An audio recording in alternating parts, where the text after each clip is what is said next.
the GOAT right now, Drake or Kendrick? Well, you talking about the battle? Yes. I mean, Kendrick won the battle. I mean, come on. I mean, Come that's on, obvious. I mean, that's a Drake. no-brainer. I introduced the term GOAT to hip-hop, and then they tell me I'm not the GOAT. And you wouldn't even be saying it if it wasn't for me. It's only one GOAT. It's only one GOAT. There's only one GOAT. I'm not gonna, banter back and forth. If anyone that has anything to say, then say it. The fight between Drake and Kendrick Lamar might have simmered down, but the story is far from over. LL Cool J just tossed his hat into the ring, stating that Drizzy Drake made a huge mistake going up against the Pitzer winner from Compton, and you might be asking why LL is stirring the pot now. Well, according to LL himself, he's the OG who paved the way for Drake's whole vibe, rapping and singing about his feelings. Yes, it does sound like LL is tooting his own horn, but if you restart the clock, he really was the original Drake. LL was a trend. Setter dropped smooth R&B jams while also providing hardcore tracks you could play in the gym. LL Cool J was an original author of the Declaration of Hip Hop, and his influence is quite literally everywhere. LL was actually, hearing him rap actually made me want to. So what did LL really say about Drake's face-off with Kendrick? Is he really saying Drake should hang up his mic for good? Because, listen, man, it's about the art. This stuff is, this is no different from, LeBron and Steph. It's no different from, Jordan when he was coming in and Magic was going out, or... James Todd Smith, better known as LL Cool, was one of the first rappers to draw in a massive female audience while also winning respect from his hardcore rap fans.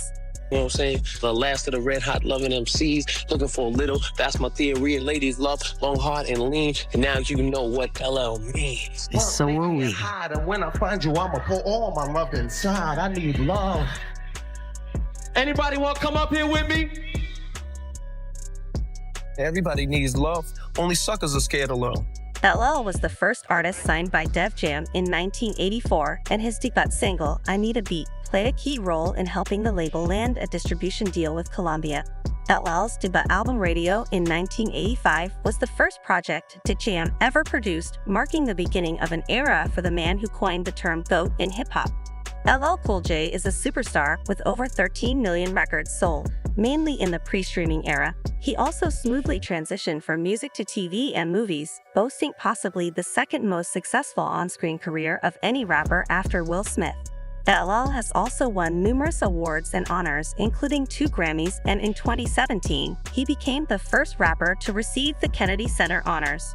Part of that class and a part of that community and being welcomed into that circle of, that rarefied air was an amazing feeling. I'm not gonna try to give you the pseudo humility. It doesn't matter. It does matter. Mm-hmm. I'm very thankful and grateful, and it's dope that I got that opportunity. And I'm glad that I had that kind of impact on the country. And I hope that, through the station, I can continue to impact you guys and continue to just raise the level of culture and classic hip hop in America so that more and more people understand what it's about and, just get into it. In 2021, LL was inducted into the Rock and Roll Hall of Fame, becoming one of only a handful of hip-hop artists to receive this honor. There are only 10 other rap acts in the Rock and Roll Hall of Fame. Brandon Flash in the Furious 5 DNC, The Beastie Boys, Public Enemy, M.O.I. Tupac, Biggie Smalls, Jay-Z, Eminem, and Missy Elliott. And despite not releasing new music since 2013, LL's impact continues to grow, and many rap icons have credited him as their inspiration. LL Cool J is hard as hell. Yeah. So what does LL really stand for? Ladies love, living large, licking lips.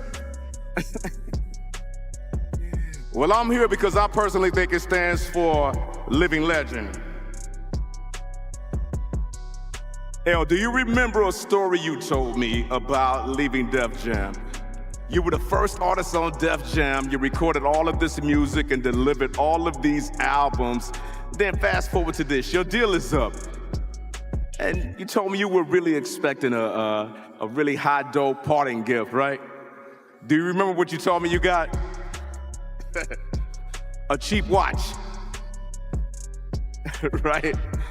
Well, now I guess you know what time it is, right? I mean, the folks at Def Jam probably could have done better with their parting gift, but they knew exactly what they were doing when they signed you as their very first act. LL was 17 years old when his debut album came out. It not only put Def Jam on the map, but it launched a superstar. LL Cool J gave us 13 studio albums over 3 decades. How about that? He went from the sonic brutality of Mama Said Knock You Out to a silky ballad like I Need Love. Right? And also smooth R&B and pop influenced songs like Around the Way Girl, Doing It, Going Back to Cali, I Don't Think So. L, you know that old hip hop term, right? It ain't where you're from, it's where you're at, right? Where do you live now, LL? California. And while rap legends continue to recognize LL's effect on the industry, some contemporary artists who clearly follow his blueprints haven't given him the acknowledgement he deserves. And that brings me to Drake.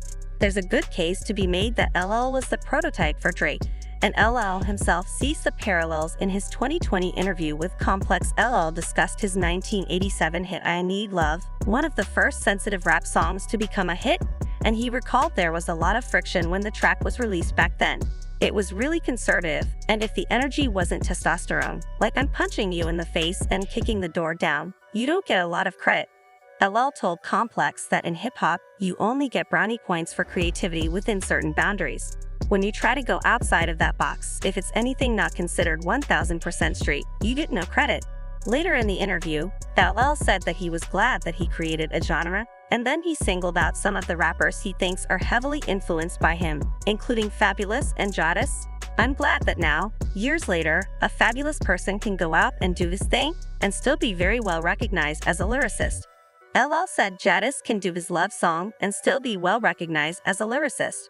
I'm glad I was able to help it, but when asked to comment on the comparisons between him and Drake, LL said we're very different artists because I have a lot of hard records and I'm very diverse, but in the aspect of my career, it paved the way for guys like that now to really understand the similarities between LL and Drake.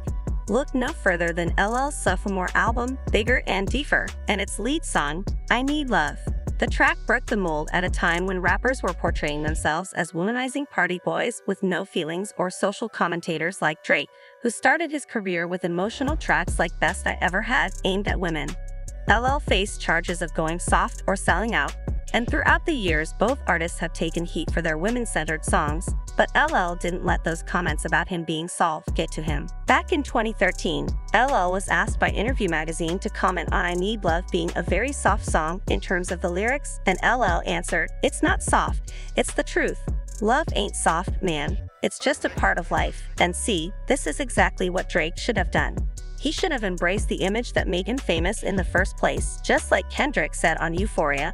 I like Drake with the melodies. I don't like Drake when he acts tough, unlike LL Cool J, who accepted his softer side and stayed true to himself.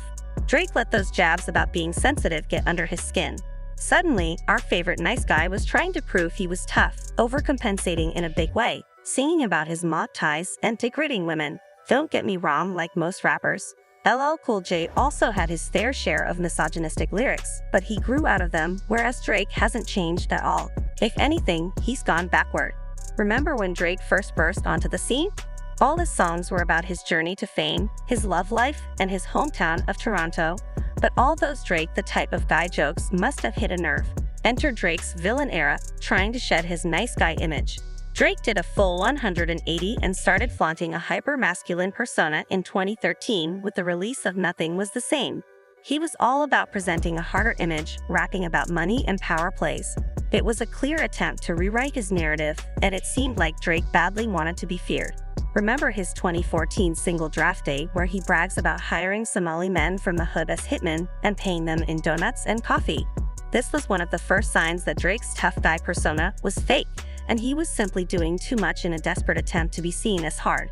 By the way, that same year, Draft Day dropped one of Drake's security team members. Baka, not nice, the same one Kendrick name dropped on, Not Like Us asking why he's not around, was charged with some despicable crimes involving a young woman. But Drake still kept him around. Not only that, but as soon as Baka got out of jail, Drake signed him to his OVO label. And when my brother forward out of jail, there was a lot of different paths that he could have took. And he decided to focus on music. And when he was focused on music, maybe people thought, oh, okay, all right, it's a little fake. So look, it's an honor. It's an honor and a pleasure. I just wanna hand this. I wanna give this pen to my brother. I love you. Congratulations, bro. New York. Hey, Baka, congratulations, my brother. Yeah. Official. New York City, we appreciate you tonight. OVO. Not nice. Yeah. And let's talk about the sexism in Drake's music the same way he was desperately trying to convince everyone he was a tough street guy. Drake was equally desperate to ditch his image as the romantic, sensitive guy who always gets his hurt, so once again, he started overcompensating and doubling down on the misogyny on the track Live from the Gutter from his 2015 mixtape with Future. Drake tells women to shut up and take what's coming to them. He says she's going to end up dipping with me, and I got her taking off the Yaya pillow talk and disseminating on all y'all in one ear out the other. Shut your mouth and take what's coming, just in case you missed it.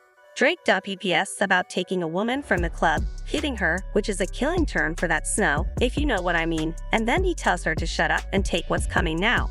Back then, nobody was really dissecting Drake's lyrics or taking them too seriously, but now, with all those allegations Kendrick made in his diss tracks about Drake being a danger to women, well, let's just say songs like Live from the Gutter take on a whole new sinister meaning, and by the time he dropped Views in 2016, Drake was fully embracing his tough guy misogynistic persona on the track Child's Play. He even exposes his classism, telling a woman that unless she stops arguing with him, he will send her back to the hood. This track also has some lines that sound like they were taken straight out of a gaslighter textbook. Drake WPS, how many girls has slept in this bed? Say a different number than the one that's lying in my head to protect you. I'll be doing that a lot, and then, of course, there's Hotline Bling, where Drake whines and moans about a woman who stopped obsessing over him and started living her life on her own terms. The same man who admitted in A Child's Play that he has to lie about the number of women he slept with on Hotline Bling complains about a girl moving on with her life and praises the good girls while shaming women who wear less and go out more on his 2018 album. Scorpion Drake continues to spew misogynistic views, gaslighting, and patronizing women, and then on Drake's more recent projects like Her Loss and For All the Dogs, his transformation from Mr. Sensitive to Mr. Misogynist is even more clear in the song Fear of Heights from his latest album For All the Dogs. Drake disses his ex Rihanna, saying her bedroom skills were average and bragging that he slept with better women. He raps about why they make it sound like I'm still hung up on you. That could never be me. Gal can't run me better than me. It's not me. I'm anti it, yeah. And the ex was normal with you. Yeah, I'm anti it because I had it with you. I had way better bees than you, so let me get this right. Drake says he's not hung up on Rihanna, and yet he's still talking about her bedroom skills almost a decade after they broke up. Rihanna has a whole family now, and she hasn't publicly addressed Drake in years. But yeah, Drake wants you to know he's totally not thinking about her either. Not at all. It's honestly pretty sad that at almost 40 years of age, and with all that he's achieved, Drake has to resort to dissing women from his past just to hype up his album. And what's even more cringeworthy is the fact that Drake had a well-documented obsession with Rihanna, and he admitted more than once how he was in love with her and wanted to marry her. At one time, they were rumored to be dating. He even tried to kiss her on stage at the 2016 MTV VMAs, but Riri made sure to curve the hell out of him. Drake clearly wishes things would have turned out differently. As life takes shape and teaches you your own lessons, he told James, I end up in the situation where I don't have the fairy tale like, oh, Drake started a family with Rihanna, and like this is like so perfect. By the way, I wanted that too at one time. And see, this is yet another thing that sets LL Cool J apart from Drake, despite both of them being classed at one point as soft rappers, unlike Drake, who's been linked to many women over the years and still hasn't had one long-term relationship. LL has been married to the same woman for almost 30 years. Yeah, you heard that right. LL and his wife, Simone Johnson, met all the way back in 1987 and married in 1995. They share 4 children and 3 grandkids. Cool J. What's made this marriage work? Definitely putting God first. You know, we both come from a spiritual background and compromise, a lot of compromise. Picking your battles, you know, respecting each other. What's also sweet is that LL and Simone really demonstrate that whole sickness and health mantra. In 2004, Simone was diagnosed with stage 3 bone cancer, and LL stuck by her side on her difficult road to recovery. Not only was LL by her side, but he actually offered to go under the knife and give her a piece of his bone. The surgery that I had, they had to remove all the microvascular veins. So the veins had to get used to being in this leg. And I remember I was so touched because I remember Todd asking the doctor if the doctor could take his fibular bone because it was bigger than my fibular bone and he thought it would be stronger. But Dr. A didn't want to take the chance because my DNA won't reject. And they were worried about rejection. Thank God it didn't reject. Sometimes it can. But that your husband was willing to go into surgery and give a bone and give me his fibular bone. That's amazing. But besides their personal lives, there's another major difference between LL and Drake. When asked about his description of a GOAT, LL said it's pretty simple. You can't be considered one if you don't write your own stuff. Okay.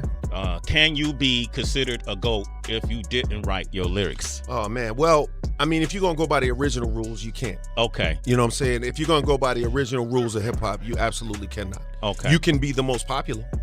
You can be the most commercially successful.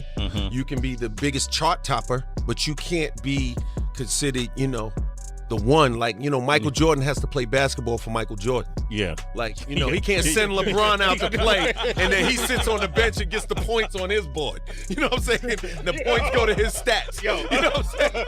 I like that. That's the analogy I've been needing right there. That's the analogy I've been needing. You know what I mean? So you got to write your own joints. Now I asked for LL's take on that whole drama involving Kendrick to be with Drake. LL didn't want to get involved in all the gossip, but he made it clear that Kendrick came out on top and killed Drake lyrically. To go right now, Drake or Kendrick? Well, you talking about the battle? Yes. I mean, Kendrick won the battle. I mean, come on. I mean, that's obvious. I mean, that's a no-brainer. So here you have it, folks. LL, a trailblazer who made vulnerability cool and rap, and Drake, who could have been just as legendary if he had followed more closely in LL's ways. Dangerous paths. Be strong, don't be soft. Being soft is falling victim to the being soft is falling victim to the negativity that goes on in our neighborhoods. That's being soft, dog. Being hard is taking care of your family. The hardest thing in the world to do is to not pull the trigger, dog. As for fans, they're saying that while there are definitely some similarities between LL Cool J and Drake, LL is still in a league of his own. One fan said, "I think without LL you don't have Drake." And another added, "Even LL telling Drake you got the LL." But what's your take on these comparisons between LL Cool J and Drake? And do you agree with LL that you can't be considered the GOAT if you don't write your own lyrics? Leave your thoughts down below, and don't miss out on this next video.